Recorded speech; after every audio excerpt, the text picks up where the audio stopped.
बिस्मिल्लाहिर्रहमानिर्रहीम। अस्सलाम वालेकुम नाज़रीन, आप यूट्यूब चैनल देख रहे हैं। मैं इमरान खान हूँ। जो सबसे इंटरेस्टिंग चीज़ है पहले आपके साथ वो शेयर कर देता हूँ।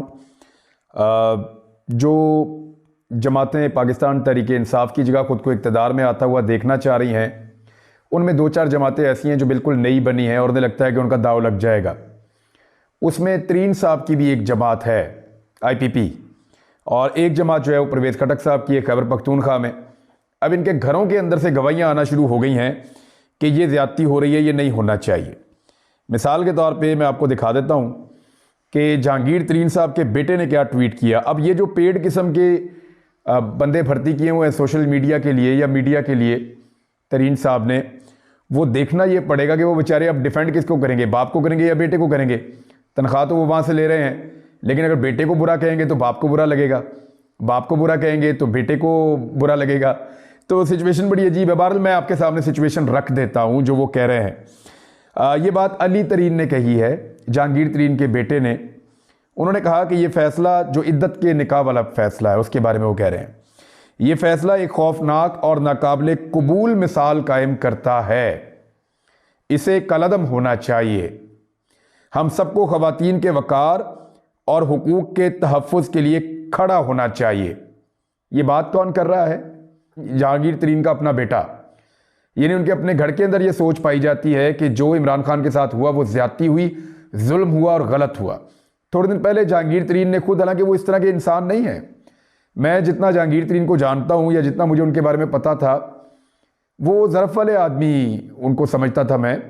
और मुझे नहीं लगता था कि वो फ्रस्ट्रेट होकर किसी लेवल पे, जब उन्हें लगेगा पैसे भी बहुत लग गए, मेहनत भी बहुत लग गई, इतनी बदनामी भी ले ली, इसके बावजूद जब उनको कामयाबी नज़र नहीं आ रही तो वो फ्रस्ट्रेट होकर निजी लेवल की बातें शुरू कर देंगे, निजी ज़िंदगी के अंदर बातें शुरू कर देंगे।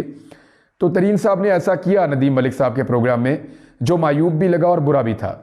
जहांगीर तरीन साहब को जो मेरे ज़राए उनके मुताबिक उनको अफसोस भी है जो उन्होंने किया, लेकिन उन्हें ये करना नहीं चाहिए था। फ्रस्ट्रेट हो जाता है बंदा, परेशान हो जाता है, लेकिन एक लेवल से नीचे गिरना नहीं चाहिए। उनके बेटे ने इस कदम को गलत करार दिया है। जो भी इमरान खान साहब के खिलाफ इद्दत में निकाह वाले केस के अंदर हुआ है, उनका बेटा कह रहा है कि ये गलत हुआ, इसको कलअदम होना चाहिए और ख़वातीन के वक़ार और हुकूक के तहफ़्फ़ुज़ के लिए हम सबको खड़ा होना चाहिए। तो मैं उनके बेटे के लिए दो चार चीज़ें बता दूं। एक तो अली तरीन साहब, आपके वालिद जहांगीर तरीन साहब के जो सबसे चहीते ओन चौधरी साहब हैं, वो इस केस के अंदर गवाह बने हैं। और ओन चौधरी साहब और मुफ्ती साहब वो किस तरह काम कर रहे हैं, किस अंदाज में काम कर रहे हैं, ये आप भी अच्छी तरह जानते हैं।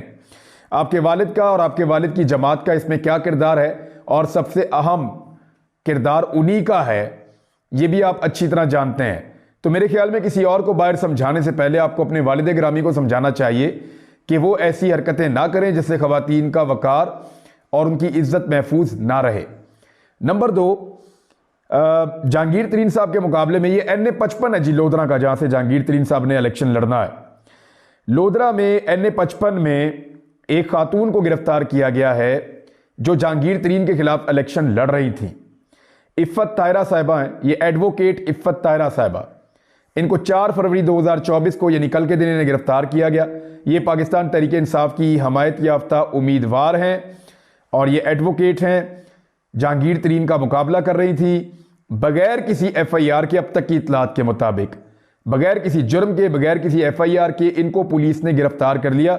और जब पुलिस ने इनको गिरफ्तार किया तब पुलिस के पास वारंट गिरफ्तारी भी नहीं थे। इफ़्फ़त ताहिरा साहिबा के जो भाई हैं वो भी कंपेन कर रहे थे, उन्हें भी बगैर किसी जुर्म के इससे पहले गिरफ्तार कर लिया गया था। अब ये 4 तारीख को उन्हें गिरफ्तार क्यों करना पड़ा? एक तो ये आप अपने वालिद से पूछिए कि औरतों की इज्जत क्यों नहीं कर रहे। अगर एक औरत मैदान में आई गई है और आपने इतनी बड़ी पार्टी बनाई है तो औरत का मैदान में मुकाबला करें। मैदान में मुकाबला करने की बजाय उम्मीदवारों को बिठाने से तो अब जहांगीर तरीन साहब इलेक्शन नहीं जीतेंगे ना। 3 उम्मीदवार इन्होंने बिठाए हैं, मैं आपको भी गिन के बता देता हूं।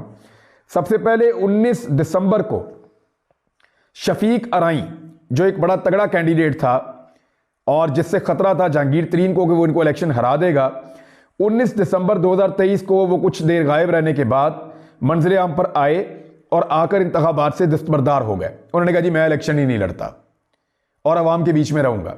उन्होंने एक पर्ची उनके सामने पड़ी हुई थी, उससे देख के वो पढ़ रहे थे, पढ़ के उन्होंने वो सुना दिया और उन्होंने कहा जी मैं इंतखाबात से अपने आप को दस्तबरदार कर रहा हूं, मैं इलेक्शन नहीं लड़ूंगा। अब बल्ले का निशान तो है नहीं, पीटीआई किसी और को भी लड़ा सकती है इलेक्शन कवरिंग कैंडिडेट को। तो इसके बाद पीर आमिर इकबाल शाह, जिनके वालिद हैं पीर इकबाल शाह, इन लोगों ने इलेक्शन लड़ने का फैसला किया। 17 जनवरी तक ये भी गायब रहे। गायब रहने के बाद 17 जनवरी को ये मंजरे आम पे आते हैं, ठीक 28 दिन के बाद। एक तो 19 दिसंबर को हो गया, दूसरा 17 जनवरी को हो गया। 17 जनवरी को ये मंजरे आम पर आए और उन्होंने आकर ऐलान किया कि वो इलेक्शन से दस्तबरदार हो रहे हैं। यानी दो अहम कैंडिडेट बैठ गए। ये भी गायब थे, इनके वालिद भी गायब थे, इकबाल शाह साहब। ये दोनों आते हैं और कहते हैं जी अब हम इलेक्शन नहीं लड़ रहे। इसके बाद एडवोकेट जो हैं वो इफ़त ताहिरा साहिबा को पाकिस्तान तहरीक इंसाफ आगे लेकर आती है और उन्हें कहती है कि आप ये इलेक्शन लड़ें। 3 फरवरी को, यानी आज से 2 दिन पहले, इफ़त ताहिरा साहिबा एक हलफ लेती हैं कुरान पाक पे और उसमें वो ये कहती हैं कि मैं इमरान खान का साथ किसी सूरत भी नहीं छोड़ूंगी। कोई भी मुझे मुश्किल आ जाएगी, मैं इलेक्शन जीतने के बाद अपना वोट इमरान खान के पलड़े में डालूंगी, मैं उसके साथ खड़ी हो जाऊंगी। जब ये खातून हलफ लेती हैं 3 फरवरी को, तो उसके बाद ये खातून शो ऑफ पावर करती हैं। किसके साथ मिलकर? मियां शफीक अराई के साथ मिलकर। मियां शफीक अराई वो साहब हैं जो पहले गायब हो गए थे और इन्होंने 19 दिसंबर को ये कहा था कि मैं इलेक्शन से दस्तबरदार हो रहा हूं। पीटीआई के तगड़े कैंडिडेट थे। ये अपनी हमायत का ऐलान कर देते हैं इफ़त ताहिरा साहिबा के साथ। उनको ये बहुत बड़ी सपोर्ट मिल जाती है 3 को।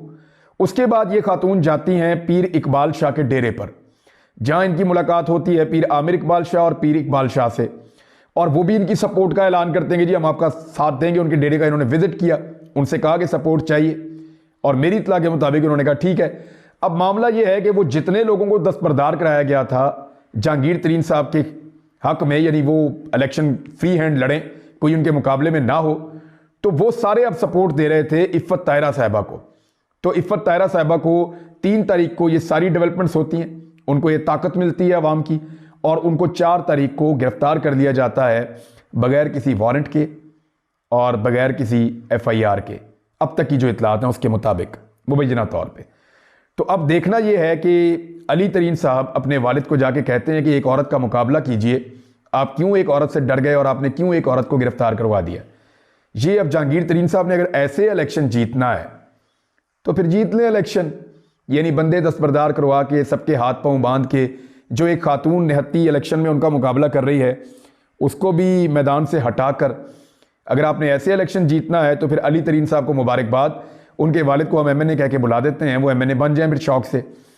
इसके अलावा जो है वो लगातार गिरफ्तारियां जारी हैं पाकिस्तान तहरीक इंसाफ की। मेरे पास सारी डिटेल मौजूद है, मैं आपको बता देता हूं कि रिसेंटली कौन कौन लोग गिरफ्तार हुए हैं और किस तरीके से उनको गिरफ्तार किया गया है। लेकिन पहले एक और चीज़, जो साबिक खातून अव्वल हैं इमरान खान साहब की अहलिया बुशरा बीबी, उन्होंने मुतअद्दिद, अब ये पाकिस्तान तहरीक इंसाफ के ज़राए ये दावा कर रहे हैं डायरेक्टली, उन्होंने कहा कि मुतअद्दिद दरखास्तें दी हैं जेलर को, और जेलर को ये कहा है कि बुशरा बीबी को शिफ्ट किया जाए जेल के अंदर और बनी गाला से उनको निकाला जाए और उनको जेल में शिफ्ट किया जाए। बनी गाला पे कब्जा किया हुआ है, हम नहीं चाहते ये किया जाए, आप बुशरा बीबी को जेल में शिफ्ट करें।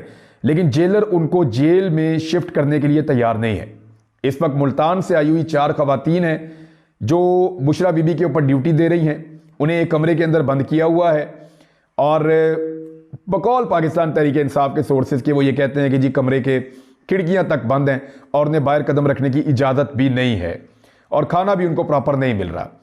तो वो कह रही हैं कि मुझे जेल में शिफ्ट करें। अब उन्होंने फैसला किया कि वो अदालत को लेटर लिखेंगे और अदालत को कहेंगे कि जनाब हमें एक जुर्म में सज़ा मिली हुई है, हमने हाउस अरेस्ट नहीं रहना, हमें जेल में शिफ्ट किया जाए। तो जेलर को या तो वजह बतानी पड़ेगी या उनको जेल में लेकर जाना पड़ेगा। तो ये तो आप क्लियरली रख लें अपने पास कि कोई शौक नहीं है, कोई डील नहीं है। जो बुशरा बीबी ने कहा था वो दुरुस्त साबित हुआ, जो इमरान खान ने कहा था वो दुरुस्त साबित हुआ। वो खुद जेल में रहना चाहती हैं लेकिन इंतज़ामिया किसी और मकसद के लिए उनको जेल में भेजने की बजाय या मरीम नवाज़ को थोड़ा सा पॉलिटिकल माइलेज देने के लिए या मरीम नवाज़ को सियासी बयानात देने के लिए, थोड़ा सा फ़ायदा देने के लिए, हालांकि लोगों को पता तो चल गया है कि एक्चुअली क्या हुआ, उन्होंने उनको उनके घर में नज़रबंद किया और जेल से ज़्यादा सख्त हालात बकौल उनको घर के अंदर भुगतने पड़ रहे हैं। एक इंतहाई अफसोसनाक वाक़या वो भी आपके साथ शेयर कर देता हूं मैं।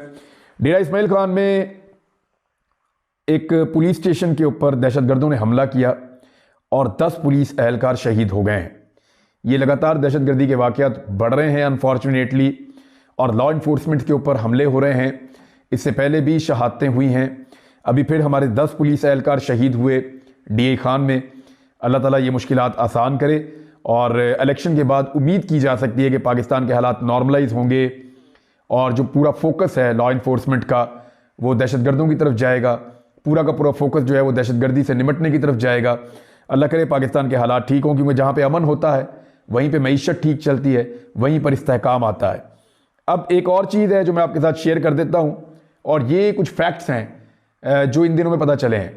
अदालत ने जो इद्दत केस है उसका फैसला सुनाया, लेकिन अदालत का फैसला सुनाने से कुछ मिनट पहले और एक दो जगह पे तो 1-1.5 घंटा पहले ही चंद सहाफ़ियों ने वो फैसला एज इट इज़ बता दिया था।